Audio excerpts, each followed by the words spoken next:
Alô, comunidade, eu sou o Rodrigo Viana e esse é o ICL Urgente, sempre às 5 horas da tarde, com as principais notícias do Brasil e do mundo.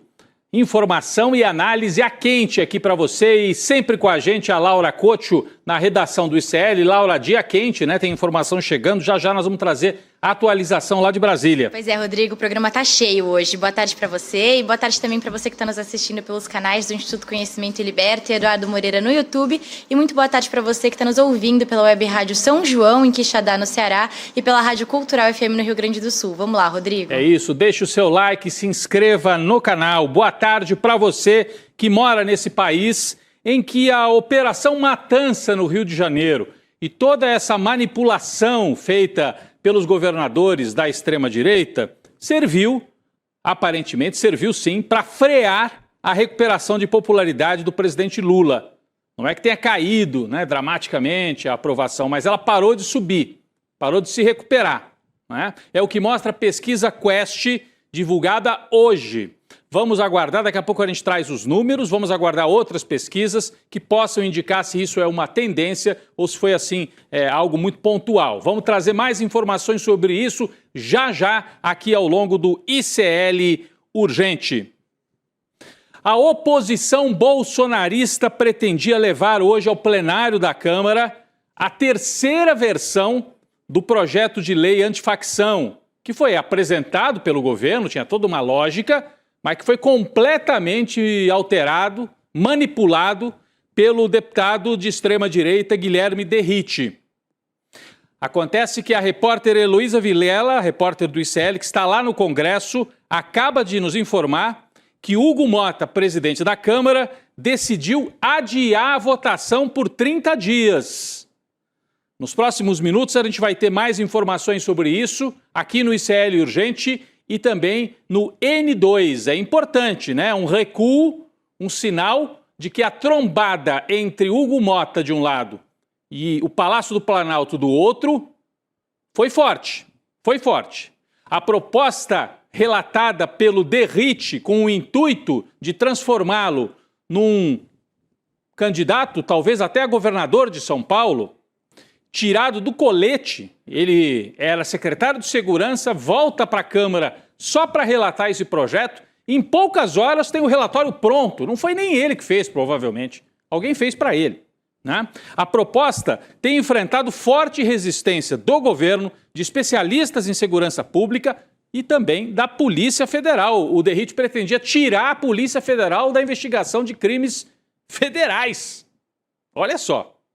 Bom, hoje, a ministra de Relações Institucionais, Gleisi Hoffmann, afirmou que o projeto de Derrite não está pronto para votação e que ainda há pontos inegociáveis para o governo a serem discutidos. Para Gleisi Hoffmann, são 4 pontos no texto atual que precisam ser alterados. Vamos ver um trecho da fala da ministra hoje. Vamos lá.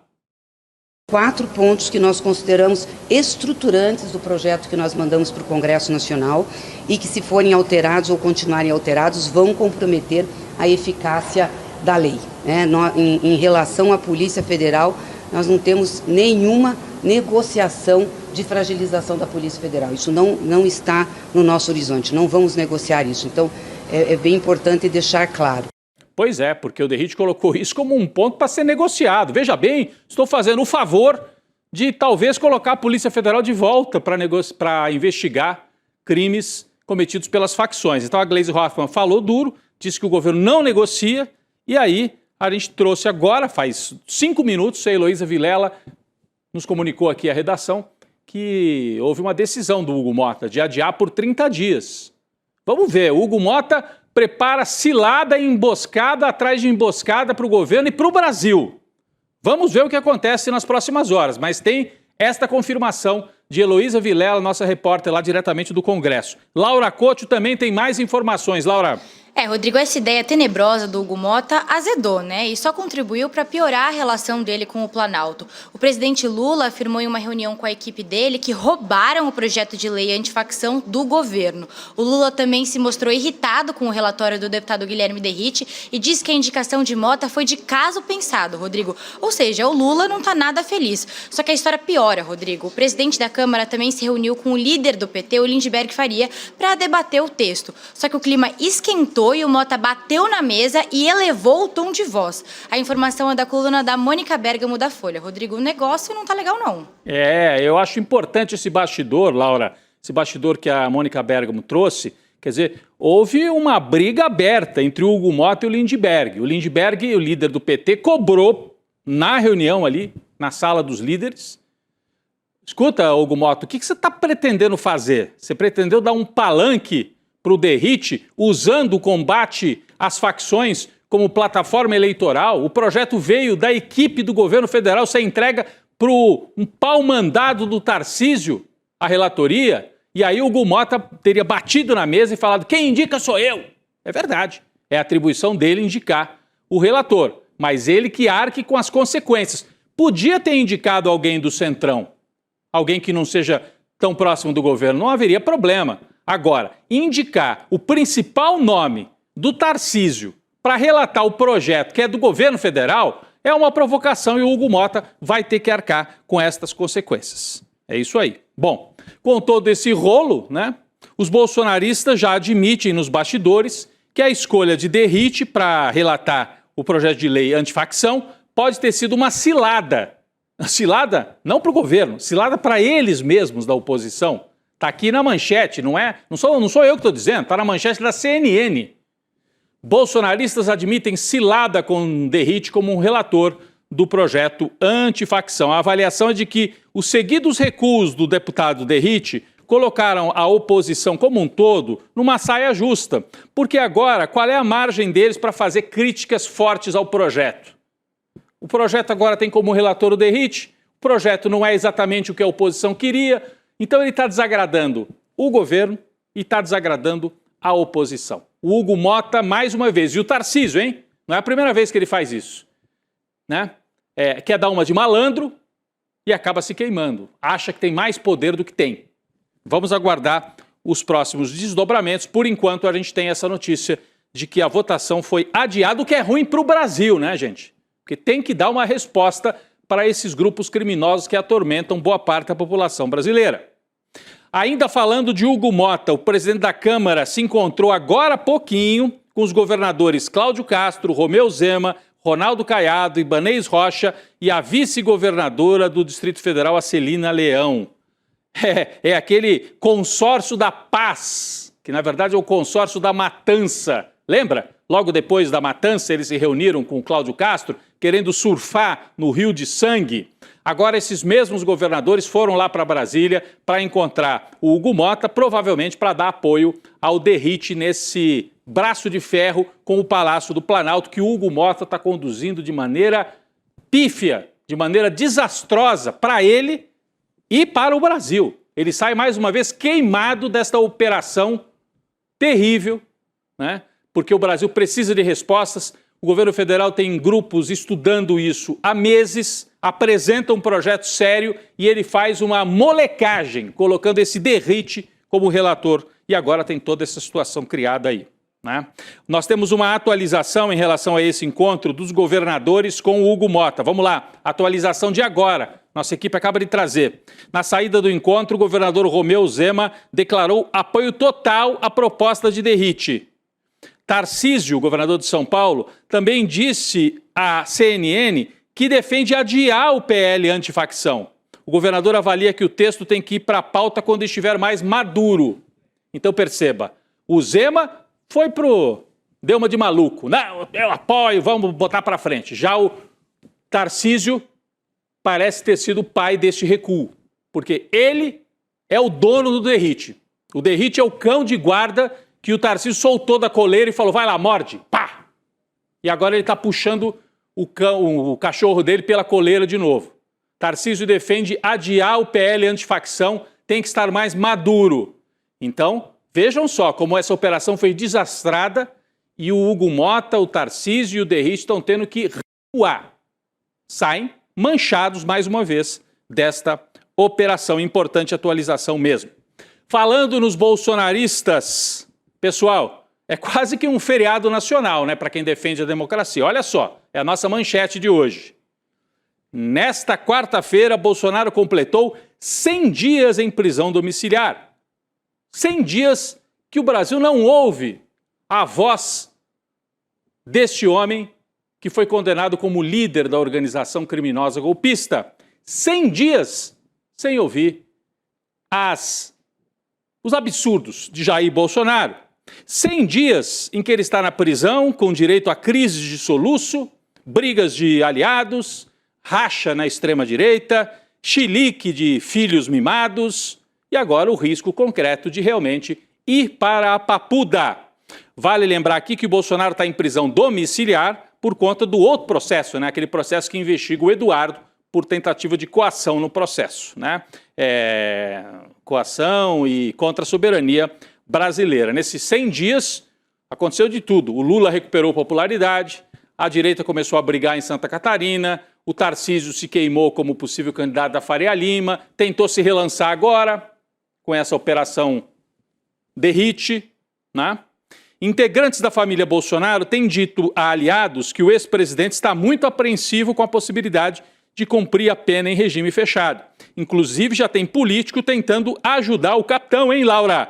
Qual é a ajuda que esse pessoal quer dar para o Jair? Rodrigo, o governador do Distrito Federal, Ibanez Rocha, está batendo na tecla de que ele quer, porque quer, um relatório sobre a saúde do Jair Bolsonaro. Dessa vez, o Ibanez disse à Folha que não pode garantir que o presídio da Papuda tenha condições de receber o ex-presidente por desconhecer o quadro de saúde dele. O GDF enviou na semana passada, como a gente comentou aqui no ICL Urgente, um ofício para o ministro Alexandre de Moraes solicitando uma avaliação médica de Jair, mas o ministro viu ausência de pertinência, Rodrigo. Já a vice-governadora, Celine Leão, que é amiga íntima da Michelle Bolsonaro, afirmou que o Jair Bolsonaro, que a Papuda não tem condições de receber o Jair Bolsonaro, coitado. E a senadora Damares Alves, para completar aí essa lista de pessoas que estão tentando salvar ele, requisitou ao governo do Distrito Federal uma visita às unidades do complexo penitenciário da Papuda com o objetivo de verificar as condições do local para abrigar o ex-presidente. Esse povo só quer causar, né, Rodrigo? Trabalhar que é bom nada, né? Exatamente. Na véspera de ir para a cadeia, Laura, o Bolsonaro pediu ao ministro Alexandre de Moraes uma autorização para receber o governador de São Paulo, o Tarcísio de Freitas, lá na prisão domiciliar.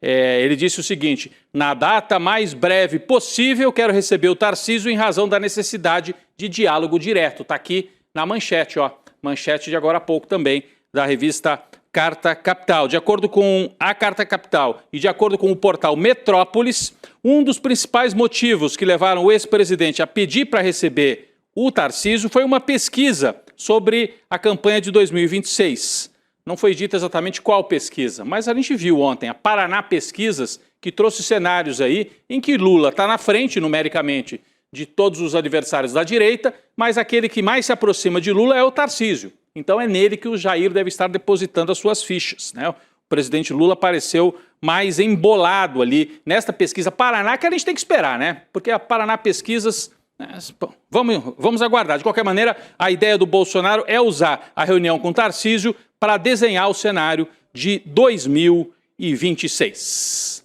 Falando ainda de Jair Bolsonaro, mais um surto, né, dos filhos de Jair. Dessa vez quem abriu o bico foi o 01 Flávio. Durante um evento do Partido Liberal em Brasília, o senador chamou Alexandre de Moraes de sequestrador. Olha só, ele disse que o ministro do Supremo Tribunal Federal está violando os direitos humanos, acusações pesadas. Vamos conferir, na volta eu comento. Vamos lá, Flávio Bolsonaro em mais uma das doideiras bolsonaristas. Vamos ver. Que o sequestrador está achando que pode trocar Bolsonaro pela retirada da Magnitsky sobre ele. Como se nós tivéssemos algum controle por ele ter sido sancionado como um violador de direitos humanos internacional. E se ele acha que alguém vai ficar calado acovardado, porque ele usa uma arma covarde, que é a caneta, para escrever a própria Constituição e escolher quem ele quer perseguir. Ele está muito enganado. Bom, a família Bolsonaro faz isso há 3, 4 anos. Vocês lembram que o Jair Bolsonaro subiu no palanque na Avenida Paulista e disse: acabou para você, Alexandre de Moraes, deixa de ser canalha. Ele gritou. 2, 3 anos depois, está condenado e vai para a prisão. O Eduardo ficou gritando, disse que fecharia o Supremo com um cabo e um soldado. Alguns anos depois, está virando réu por tentar coagir a justiça. O Flávio Bolsonaro, esse que fez essa fala aqui, chamando o ministro do Supremo de sequestrador, é gravíssimo isso. Ele é senador, foi eleito pelas mesmas regras que fazem do Alexandre de Moraes ministro do Supremo. Então, se ele não acredita mais nas regras da democracia, ele que monte uma guerrilha, e vai fazer guerrilha, porque eles gostam de dar tiro. O Flávio Bolsonaro era considerado o moderado da família Bolsonaro. Era considerado aquele que dialoga com as instituições. Pelo visto, desistiu. Anotem aí. Jair, condenado e perto de ir para a cadeia. Eduardo Bolsonaro, fora do Brasil, virando réu. O Flávio Bolsonaro entrou para essa fila aí, com esta fala. É uma fala malucada, perigosa, de quem segue apostando contra a democracia e contra as instituições no Brasil. Pessoal, saiu agora de manhã, nesta quarta-feira, uma nova pesquisa Quest com números importantes, hein? A aprovação de Lula oscilou dentro da margem de erro. Ficou em 47% a aprovação, né? Mas o que a gente pode dizer com certeza é que a recuperação da popularidade do presidente, que vinha, né, se acelerando, parece ter sido interrompida. Vamos dar uma olhada nas curvas aqui, colocar na tela o gráfico para entender melhor o que aconteceu, o que mostra essa pesquisa. Aprovação do governo Lula. O vermelho é desaprovação e o azul aprovação. Você repara que no primeiro semestre a desaprovação subiu, chegou a abrir 17 pontos. Tinha mais desaprovação do que aprovação em maio. O Lula aos poucos foi se recuperando, e no mês passado já havia um empate quase absoluto, 49 e 48. Agora houve uma leve inclinação, a desaprovação subiu 1 ponto e a aprovação desceu 1 ponto. Não dá para dizer, pode ter sido só uma oscilação na margem de erro. Mas aquela recuperação, se puder colocar mais um instantinho só aqui na tela, aquela curva, você repara aqui, ó, estava subindo, né? O azul subindo, interrompeu a subida. Então a aprovação parou de subir, isso parece certo. Laura Couto, existe um motivo para essa interrupção, né, na melhora da aprovação de Lula, segundo a pesquisa Quest? Rodrigo, é difícil dizer qual de fato é o motivo para essa oscilação, mas o diretor da Quest, Felipe Nunes, tem uma ideia do que pode ter acontecido. Segundo ele, esse freio de mão repentino na tendência de melhora que vinha desde julho foi puxado pelas falas do presidente Lula sobre a operação no Rio de Janeiro, que deixou 121 mortos. Entre as várias declarações, a mais marcante foi aquela sugerindo que os traficantes seriam vítimas dos usuários. A fala acumulou um total de 81% de reprovação, como a gente está vendo no gráfico que está aí na tela. E esses fatores que prejudicam a imagem do governo estão em disputa com outros fatores positivos, Rodrigo. Por exemplo, houve uma melhora na percepção sobre a inflação, com a diminuição da parcela da população que acha que os preços subiram. E o encontro de Lula com o Trump também agradou a população. A maioria dos entrevistados disse que o presidente brasileiro saiu mais forte da reunião, Rodrigo. Então, o Lula vinha se recuperando com base na melhora da economia, com base nas posições dele em relação ao Trump, de defender a soberania brasileira. Isso está na pesquisa também. Só que veio a questão da segurança pública, da violência, a matança no Rio e deu uma embolada nesse jogo. Então, um freio de mão, né, puxou um freio de mão na popularidade do Lula. Isso está bastante claro. A pesquisa também mostra que a preocupação dos brasileiros com a violência aumentou de maneira expressiva. Hoje, quando se pergunta qual é a sua maior preocupação em relação ao Brasil, olha só, disparou violência. Né? Violência já era a maior preocupação desde julho, agosto. Agora disparou, 38% acham que é violência. Olha como a economia caiu como uma preocupação.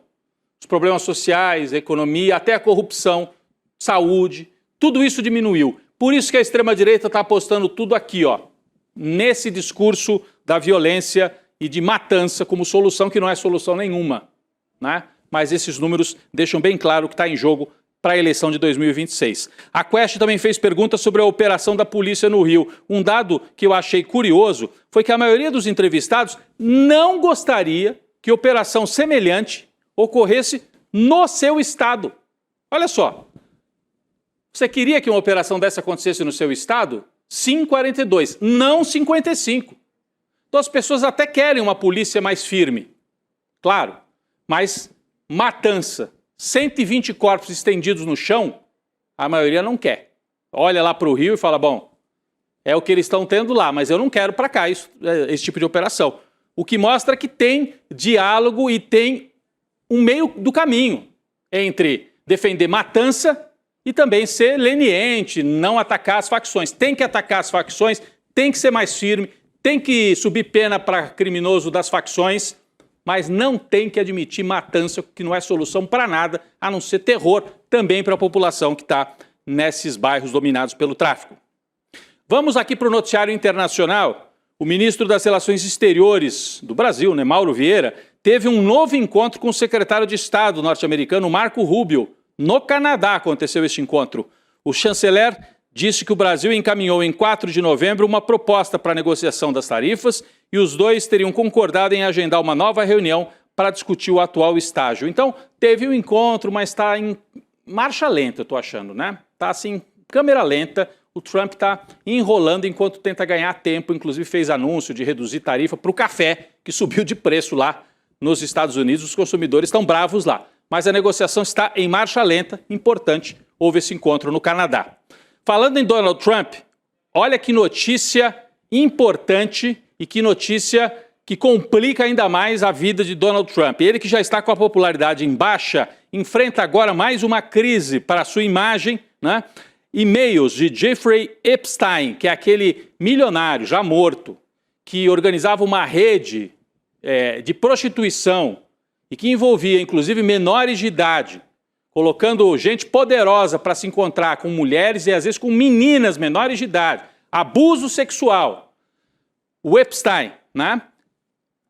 O jornal The New York Times encontrou indícios de envolvimento do Trump nesta rede. Está aqui na manchete. Epstein alegou em e-mails que Trump sabia sim da sua conduta. Laura tem mais detalhes, notícia de hoje, Laura.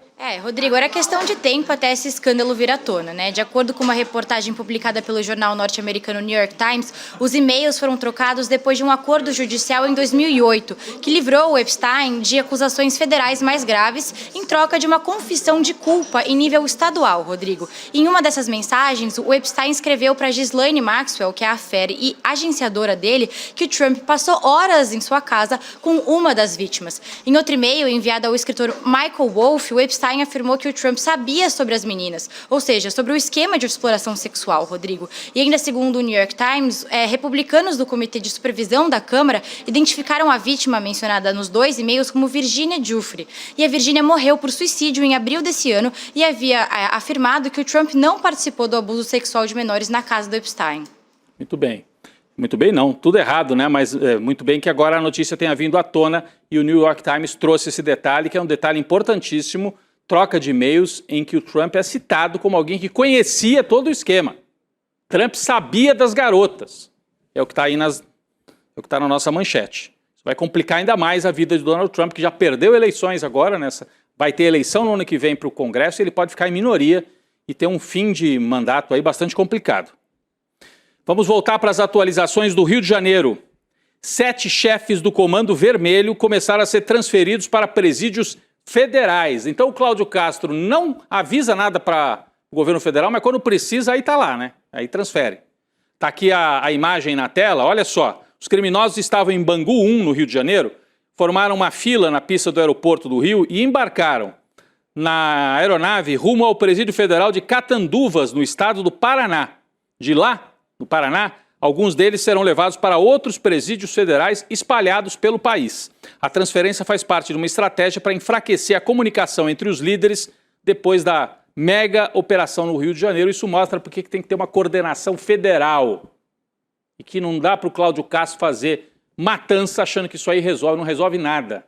Tem que atacar o coração financeiro dessas organizações, prender os líderes, aliás, aquele que era um dos alvos da operação da última operação, continua solto. Mas aqui 7 deles foram levados para o Paraná, depois dessa mega operação fracassada, né, no Rio de Janeiro, porque operação que mata 120 é uma operação fracassada. E falando nela, temos atualizações sobre o massacre cometido pelo governo de Castro. O governador pediu mais tempo a Alexandre de Moraes para entregar informações sobre aquela operação. Laura. O Alexandre de Moraes colocou o Castro contra a parede, né? Na segunda, o ministro do Supremo havia determinado que o governo do Rio teria 48 horas para enviar a cópia de todos os laudos, mas como essa última operação de Castro foi bem desorganizada, para não dizer o mínimo, né? Com vazamento de informações, policiais mortos e muitos civis, né? No meio disso tudo, era óbvio que o governo do Rio não ia conseguir cumprir o prazo. Então, não deu outro. Um documento assinado pela gestão do Castro foi enviado para o Moraes pedindo mais 5 dias úteis para entregar todos os documentos. E até agora o ministro não se pronunciou.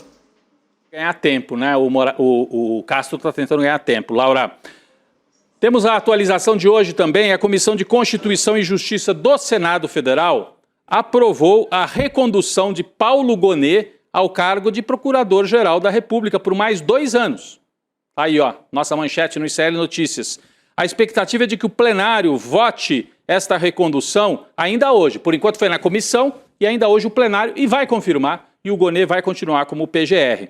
Durante a sabatina, na comissão, Gonet defendeu sua atuação no processo da trama golpista. Olha ele chegando aí para a sabatina nas imagens, né? Então ele defendeu a atuação da PGR, que acabou condenando o ex-presidente Jair Bolsonaro e outros aliados na trama golpista. Está aí a fala do Gonet, não há criminalização da política.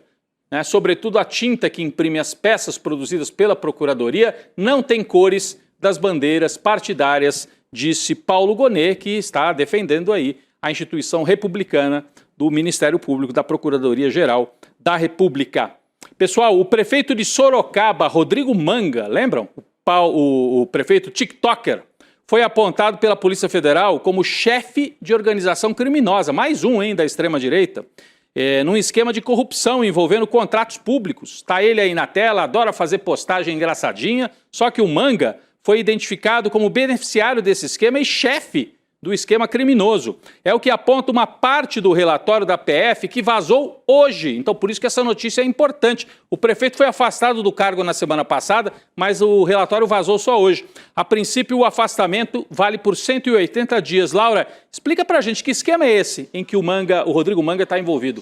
Rodrigo, a Polícia Federal está investigando um grande esquema de lavagem de dinheiro, principalmente na área da saúde, na cidade de Sorocaba, no interior de São Paulo. E além da prefeitura, também estão envolvidos amigos e parentes do Rodrigo Manga. E segundo a PF, a Prefeitura de Sorocaba contratou de forma ilegal uma organização social chamada ACN para gerir uma unidade de pronto atendimento de saúde em um dos bairros da cidade. Só que essa empresa ACN tinha financiado a campanha eleitoral do Manga, ou seja, a suspeita é de que as regras de concorrência foram burladas. Outro indício aí de lavagem de dinheiro envolvendo o Manga é a compra de um imóvel por parte do pagamento feito em dinheiro, Rodrigo. E outra movimentação suspeita também é o uso de contratos falsos de publicidade para dar uma aparência de legalidade no dinheiro sujo com notas frias. E esses contratos foram firmados entre a empresa da esposa do Manga, a Cirlange, e empresas de parentes e amigos, Rodrigo. Então está envolvida a família, estão envolvidos os amigos. Tem até a igreja envolvida, viu, Laura? Não deu tempo da gente trazer todos os detalhes. Até a igreja. Essa turma aí da extrema-direita, que se acha engraçadinha,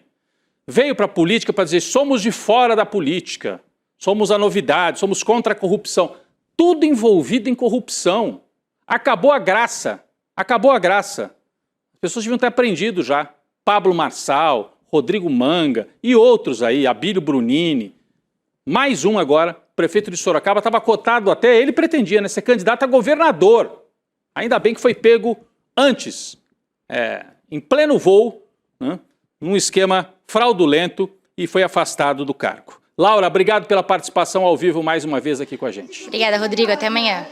Até amanhã. Eu queria aqui fazer mais uma vez a lembrança, né, lembrar você da pós-graduação do ICL, gente. Teoria Crítica da Sociedade Brasileira. Esse é o novo curso que o ICL oferece e vai ser lançado no dia 27 de novembro, uma quinta-feira, às 8 horas da noite. Tem nomes aí muito fortes. Nancy Fraser, Vladimir Safatli, o Gessé Souza, né, aqui da nossa equipe, o nosso Lindenera, a Márcia Tiburi, né, professores aí excelentes. O Valim, né, que é da área do direito, também está está nessa equipe. Então você participa da primeira aula, que é aberta. Como é que você participa? Você digita iclurgente.com.br. iclurgente.com.br. Digita agora. Aí você põe o seu e-mail e com esse e-mail a equipe do ICL vai te avisar lá na quinta-feira, no dia 27 de novembro. É hoje, venha para a aula, venha conhecer a pós-graduação. Eu tenho certeza que você fazendo essa primeira, depois você vai fazer o curso completo. Tá aí o convite, as atualizações do Brasil e do mundo continuam. Agora no N2, conduzido pela Gabi Varela, com o Chico Sá, com toda a nossa equipe. Daqui a pouco eu estarei por lá também. Obrigado, gente. Atenção, o ICL está reunindo uma verdadeira seleção de professores para sua nova pós-graduação, que se chama Teoria Crítica da Sociedade. Nancy Fraser, a maior neomarxista do mundo, Gessé Souza, um dos maiores sociólogos brasileiros deste século, intelectuais como Elias Jabbour, Márcia Tiburi, Vladimir Safatli e muitos outros, todos juntos para ensinar na pós mais revolucionária feita no Brasil. Dia 27 de novembro, uma quinta-feira, às 8 da noite, faremos o lançamento dessa nova pós ao vivo no YouTube. Vamos revelar todos os detalhes sobre o curso e as condições especiais para quem quiser se inscrever. Essa é uma pós a mais, criada não apenas para quem quer pensar, mas para quem quer agir e lutar por um mundo mais justo, mais igualitário, mais democrático. Olá, olá, olê, olê, olê, olá. Eu sou o Lindenay Pareto, historiador, e tenho um convite especial para vocês para acompanharem o Provocação Histórica aqui nos canais do Instituto Conhecimento Liberta. Toda quarta-feira, às 7 da noite, logo após o ICL Notícias segunda edição, convidados e convidadas que ajudam a gente a pensar o passado, a criticar o presente e a projetar alternativas de futuro para um Brasil diferente, para um mundo diferente. E se no cotidiano dificílimo do trabalho você perdeu o episódio inédito, não se preocupe, você pode assistir também toda quinta-feira a reprise, logo após o Rolê ICL, ao 12h30. Venha para o Provocação Histórica.